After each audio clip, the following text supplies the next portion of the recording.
Hey there everyone, and welcome back to my channel. We're here studying the lessons of A Course in Miracles, and today we're on lesson number 148, and we're still in a review period. Our overall theme for the review is My Mind Holds Only What I Think with God. And the two lessons for review today are, If I defend myself, I am attacked. Second lesson, Sickness is a defense against the truth. So I'm here right now in the greenhouse. I'll give you a little glimpse of what's going on back there. I've actually cleared out quite a bit and gotten some things planted in the ground, which is exciting. And the lesson today, If I defend myself, I am attacked, got me thinking of seeds. And so I wanted to show you, we have some wonderful little watermelon seeds that have decided to go through their process of transitioning from a seed to a little baby plant. And what came to me with the idea of the seed is nature decides at some point to stop defending itself and relax into the truth and the flow of the universe, crack open its little shell, and unleash itself into surrender, into the unknown, into this uncertain place and time where it completely transforms.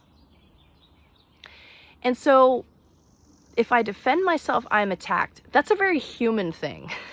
And when we look to nature, we can always look for a wiser, more loving rendition of how the song could go, right? And for us, we defend ourselves, we put a shell on, and we don't want to surrender or trust anything. In fact, I think many of us would like to keep that shell on our entire lives, never bust out of that thing and grow and change. And that's for reasons that you have to figure out for yourself. Today, also in the US, is Memorial Day. So this lesson has given me the great good fortune to contemplate these words like defend and attack, where I learned for 20 years, those are tactical terms and they have definitions that apply when war planning is taking place. And it's definitely not the Course in Miracles way of understanding these things. So I'm going through my own process today. I'll just leave that there and not even get into it. I appreciate the Course in Miracles so much. I love these review periods because it is sort of free flow space where you can take the lessons in, get what you get out of it, and move on with your day. But when you can think of like the watermelon seed and trusting that nature has a better explanation for things than the humans do, maybe that's a way that you could come out of just looking at your own self and thinking what the Course says. Basically, when we defend ourselves, we're attacked. It's just, the ego's thought system being projected out into the world, proving itself over and over again. See, you can't trust anybody. See, as soon as you put yourself out there or surrender a little bit, something bad happens to you. It's all that reinforcement from the ego that makes us believe that we have to defend ourselves.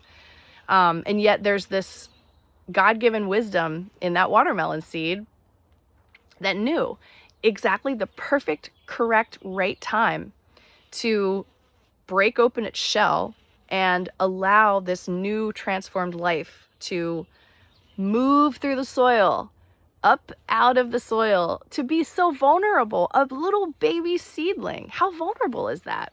How often in our lives do we get to be that vulnerable? And then we have to trust, because this thing's in a greenhouse here. Somehow this watermelon seed knew that I was going to keep pouring water on it and it was going to be in the perfect soil. And, all this stuff was going to happen without the seed ever worrying about anything, or the being inside of the seed ever worrying about anything. So I don't know, lots of great metaphors to put together with these two things. But the other thing I wanted to say is that the two sort of go together, these two lessons, as always. If I defend myself, I am attacked, and sickness is a defense against the truth. It's like you go from the macro to the micro. So we'll move into the sickness as a defense against the truth. I mean, for me, having these symptoms that is kind of like being sick, although I don't believe in that anymore. I haven't had this for years, and I'm talking about years, like a long time since I have had any like length of not feeling amazing, basically. And I've noticed that my intention to have a positive attitude and to see this experience in my body as a opportunity to learn and an opportunity to look at things very, very differently has been such a great education for me. And I would encourage anyone who's going through flu season or cold season or upper respiratory whatever hacky season, that you do some meditations where you're not thinking about the symptoms at all, not the medicine you want to take, not where you think you caught it from, all those normal things, and just go into, what is this trying to help you move through? What is trying to be healed through you, through your being so-called sick? And for me, it's just this idea that I have things that are in my consciousness that I'm at a place where I'm ready to deal with them now, and they're moving through. The energy is moving. That's all it is. I'm not going into any story. I'm not going too deeply into what I'm doing to soothe myself. It's just I'm present. I'm present. I'm present. And I'm going to stick with that. And it's actually becoming less and less of a thing every day. And I'm excited because I think I'm going to have some time here where I'm not going to have any symptoms at all. So I hope you're having a wonderful day and these lessons are helping you. You're getting some good ideas. You're feeling like the review periods are valuable because you get to revisit these concepts, and that you discover that there's so much more for you, for your life. This potential for your incarnation is massive, massive. And if anything comes up for you around Memorial Day and you find yourself feeling sad about people who have died in war, or just old stories of, just how terrible war is and all that, just know this.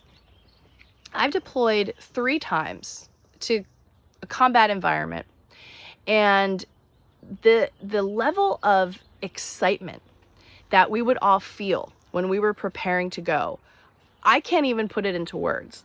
It was nothing like it has ever happened since in my life. And we were being tested on our skills, on our competency, and our ability to perform our duties under, in some cases, extreme duress. And yeah, people died. I mean, that happens. And now that I'm a student of A Course in Miracles, I understand that we create our lives before we incarnate. And so there's a story that includes some dicey things, and it's just part of it. And so I accept it. I accept now without any guilt or regret anyone that I know who died, people who committed suicide because of not being able to handle things they experienced. It's all okay.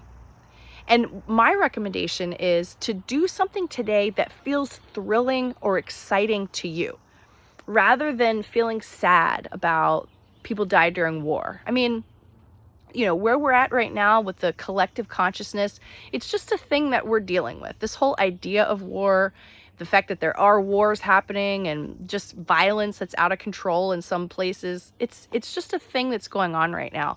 But it's not a permanent thing, and it's not happening in the mind of God.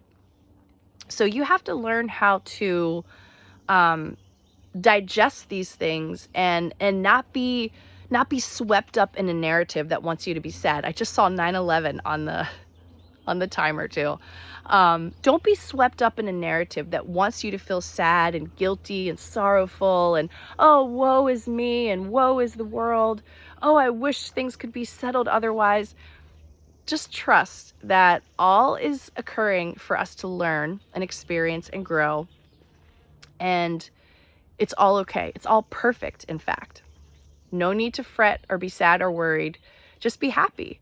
And know that the people who did die, at least in their mind at the time, they thought they're serving their country. They're serving a power greater than themselves. Maybe they even believed that the country was in danger if they didn't go do what they had to do. So nobody felt like they were there on accident, or that it was all a mistake. We shouldn't have been here. Like, no way. We wanted to test ourselves in that real world combat environment and see how well we could perform and function as a team. There's so many good ways to look at that kind of experience and not just be sad and just feel like everything's so wrong and these things shouldn't have happened. Oh, yes, they should have. Yes, they should have. The soul doesn't make mistakes. So we're all here on purpose, even with all the yucky things that happen out there. Okay? So thanks so much for joining me here. It was a lot of commentary today, but trust me, these lessons are digging deep into me and excavating some things that I don't expect some of the times when I'm doing my meditations and just contemplating on what the words mean and what they're saying to me specifically.